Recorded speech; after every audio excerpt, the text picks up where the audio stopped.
अस्सलाम वालेकुम। उम्मीद करता हूँ कि आप सब खैरियत से होंगे। और पीयू के एडमिशन काफ़ी दिनों के स्टार्ट हुए हैं, लेकिन मैं इसलिए डिले कर रहा था कि पता चल जाए कि मैट्रिक और इंटरमीडिएट का रिज़ल्ट आ रहा है कि नहीं। लेकिन बोर्ड ने एक और दफ़ा डिले कर दिया।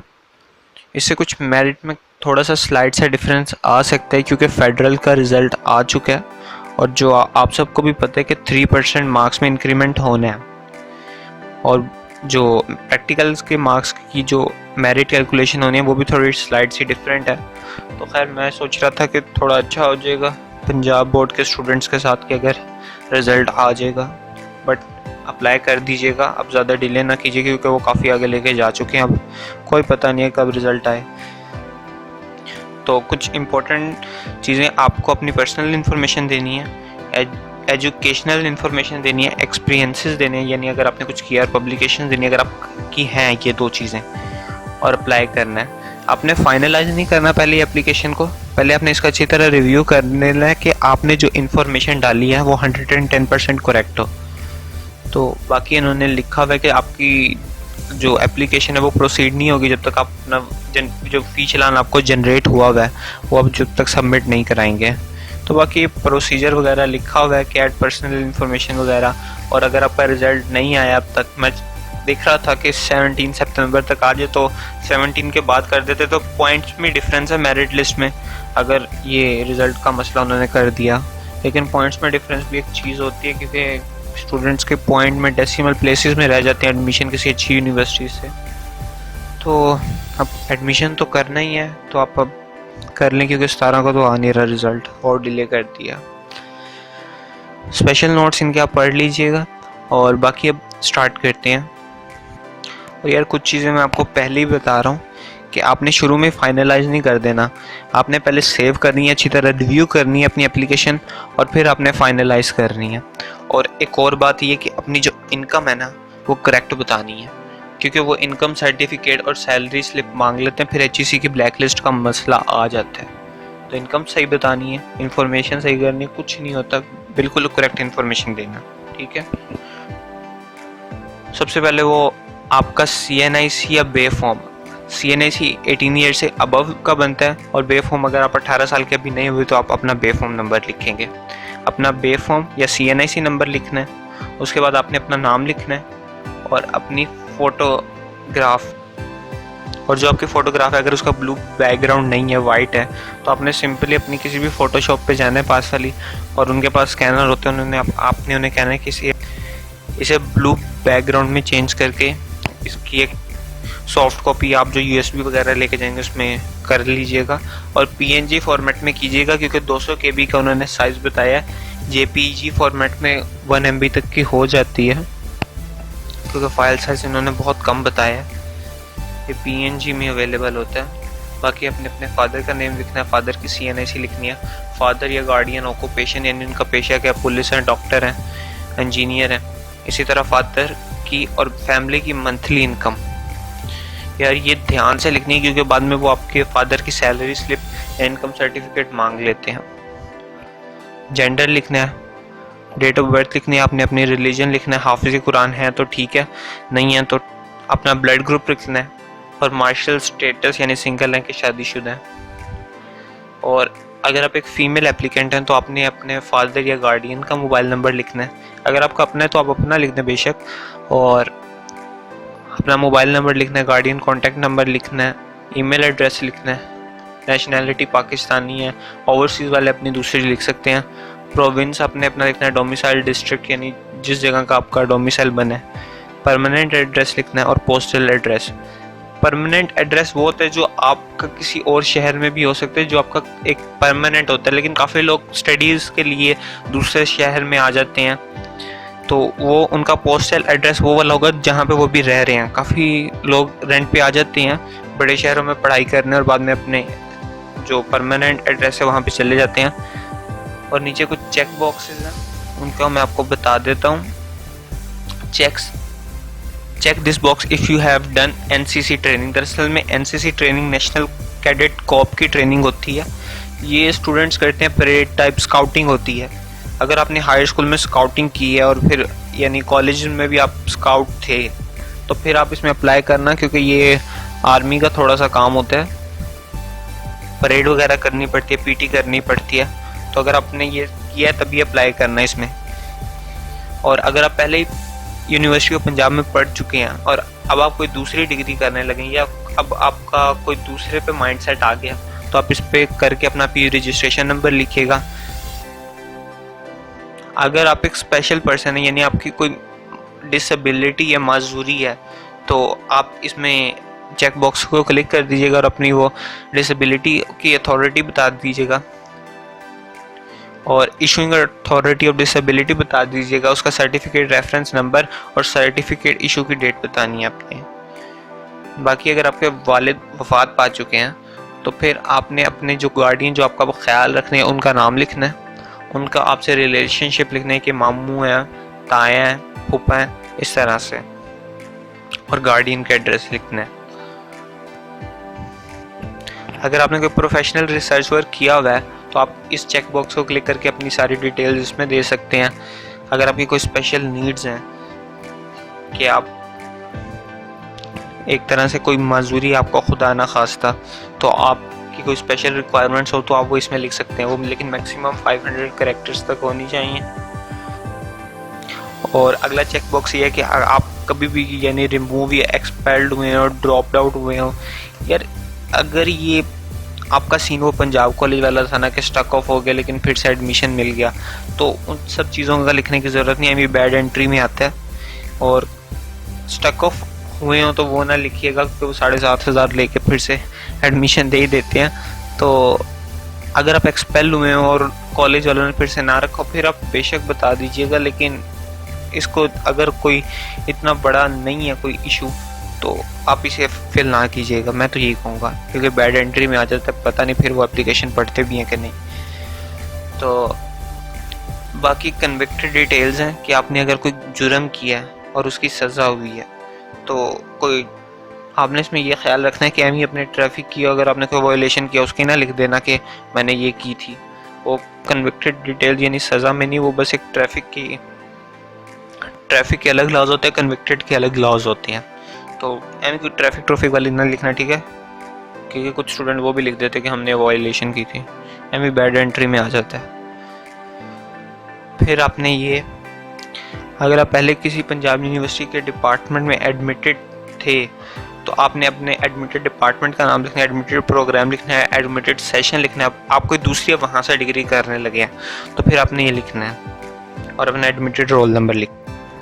आगे एजुकेशनल इन्फॉर्मेशन में आपने ये लिखना है कि आपका डिग्री लेवल, आपने पहले अपना मैट्रिक का डिग्री लेवल लिखना है, उसके बाद आपने अपना इंटरमीडिएट का लिखना है, ठीक है। तो स्टार्ट करते हैं। ये डिग्री लेवल में आपने पहले मैट्रिक लिखा, बोर्ड चूज़ किया, 22 लाहौर, मुल्तान, पेशावर, जो भी आपका, और बाद में आपने अपना डिग्री का टाइटल चूज़ करना है। डिग्री का टाइटल ये होता है कि अगर आप मैट्रिक के तो आपका SSC यानी सेकेंडरी स्कूल सर्टिफिकेट होता है, आपने पहले ये लिखना है, डिग्री टाइटल में SSC लिखना है, ठीक है।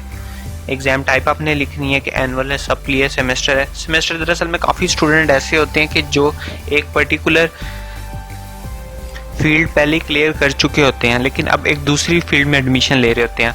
उन्होंने पहले एक यूनिवर्सिटी से, सपोज कि किसी ने केमिकल इंजीनियरिंग कर लिया, अब वो आगे BS मैथ में भी एडमिशन ले रहा है, तो इसलिए उनसे GPA पूछा जाता है कि आपका GPA को कितना है और आपके सेमेस्टर वाइज है, इस तरह। तो आपने एनुअल लिखना है अगर आप इंटरमीडिएट के बाद कर रहे हैं। पासिंग ईयर लिखना है, वो आपके जो रिजल्ट कार्ड है उस पर लिखा होता है मैट्रिक के कि आपका पासिंग ईयर क्या है, और उसी पे आपका रजिस्ट्रेशन नंबर और रोल नंबर भी लिखा होता है। ग्रेडिंग सिस्टम के हिसाब से आपने लिखने हैं। अगर आप इंटरमीडिएट तक थे तो आपके मार्क्स होते हैं, लेकिन जो यूनिवर्सिटी में सिस्टम होता है वो आपका GPA सिस्टम होता है। तो इंटरमीडिएट के बाद अगर आप अप्लाई कर रहे हैं तो आपने सिर्फ मार्क्स लिखने हैं।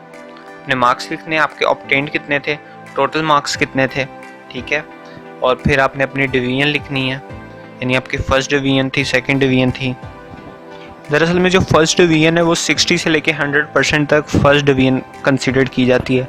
जो सेकंड डिवीजन है वो 45% से लेके 60% तक सेकंड डिवीजन कंसीडर की जाती है, यानी 59.99 तक आपकी जो डिवीजन है वो सेकंड होगी और 60 से ऊपर आपकी फिर फर्स्ट हो जाती है।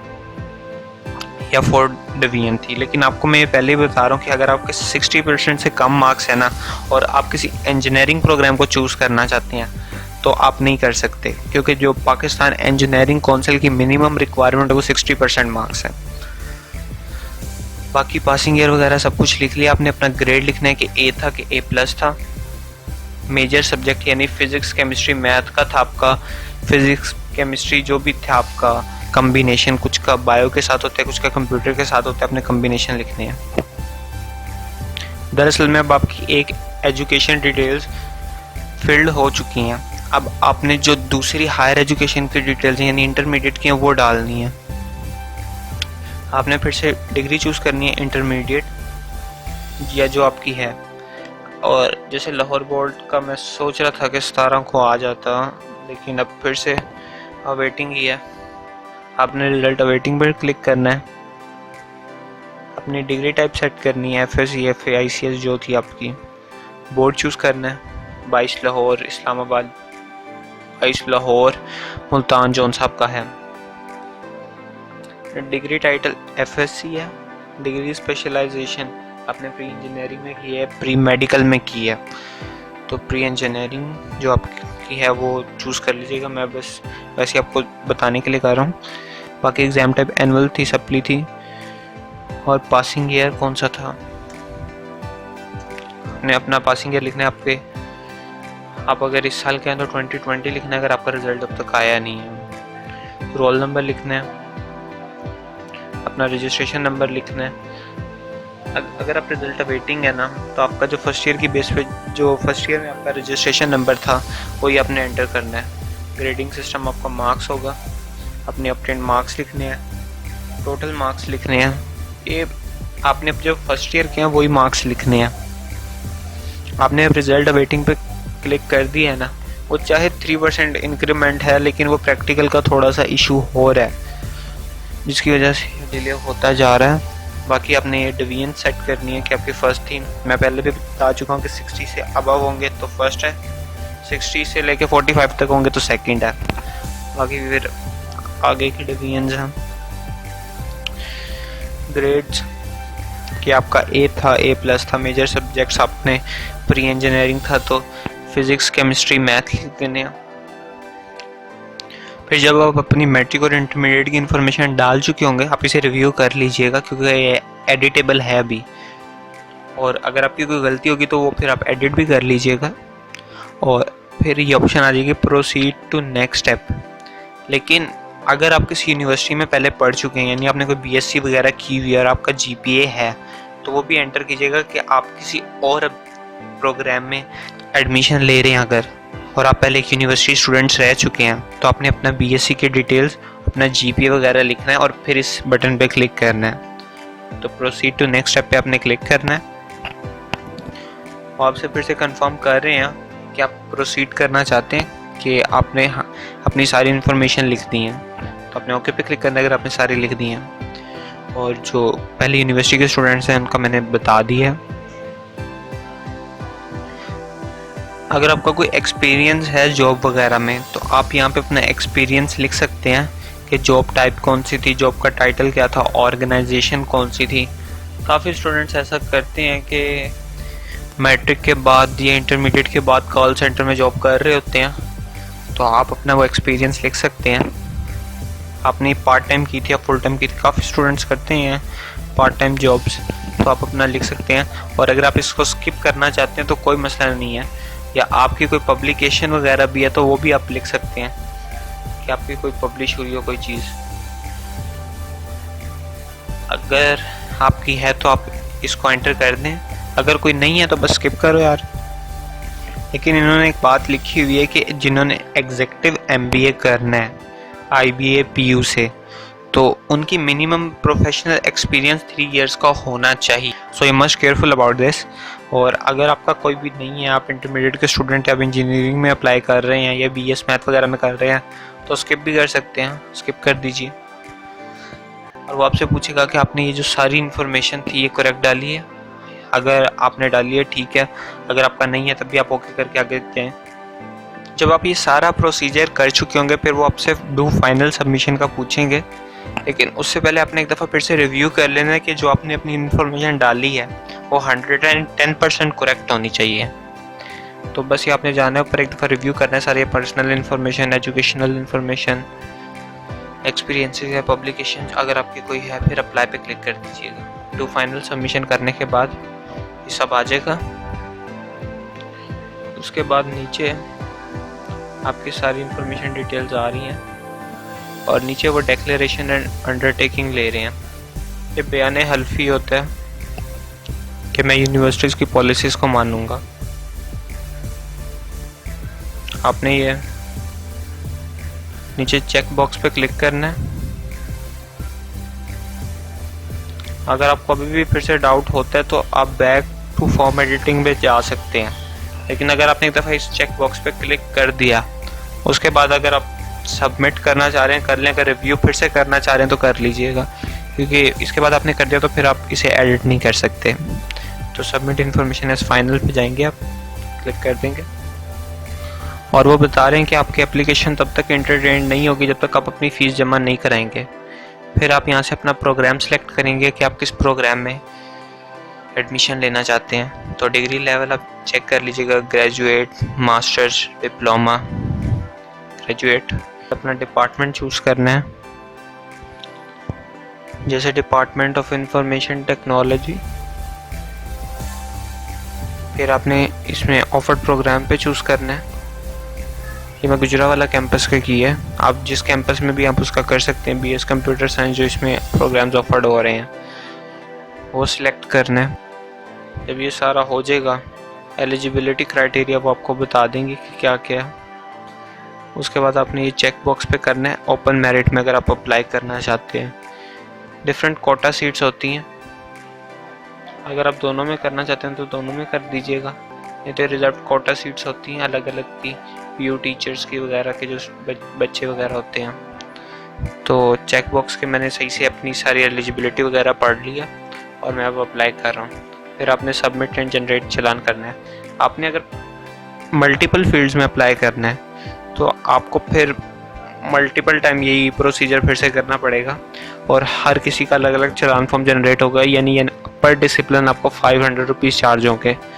तो आपका फिर वो चलान फॉर्म जनरेट होगा, वो आपको HPL की वगैरह की ब्रांचेस में जमा करवाना पड़ेगा। उसके बाद आपका ये चलान फॉर्म जनरेट हो चुका है, आपको इसका प्रिंट निकालना है। आप प्रिंट निकाल के ये किसी भी जो फोटोकॉपी वगैरह की शॉप्स होती हैं वहाँ से इसका प्रिंट निकाल के HPL की ब्रांच में जमा करा सकते हैं। इसमें UBL भी लिखा रहे हैं, यानी आप UBL की ब्रांच में भी जमा करा सकते हैं। प्रिंट चलान करवाने के बाद जब आप उसकी फ़ीस किसी बैंक में जमा करवा दें तो उसके बाद आपने जनरेट एप्लीकेशन पे क्लिक करना है। वो आपसे कंफर्म करेंगे कि आप फ़ीस जमा करवा चुके हैं। इसके बाद आपकी सारी डिटेल्स आ रही होंगी। आपने अपना बैंक लिखना है जिसमें आपने जमा कराए थे HPL, ब्रांच कोड लिखना है, वो जो स्टैंप लगी होती है उसमें लिखा होता है, और डेट बतानी है कि आपने किसको जमा कराया था। उसके बाद आपका एक प्रिंट निकलेगा, उसे आप सेव भी कर लीजिएगा और आपकी जो चलान फॉर्म है वो फाइनलाइज भी हो जाएगी और एंटरटेन्ड हो जाएगी, यानी वो उसका फर्दर प्रोसेस स्टार्ट हो जाएगा प्रोसेसिंग का। So that's all about Punjab university admission. For any further query आप मुझे कमेंट सेक्शन में पूछ सकते हैं। वीडियो देखने के लिए शुक्रिया, अपना बहुत ख्याल रखिएगा। अल्लाह हाफ़िज़।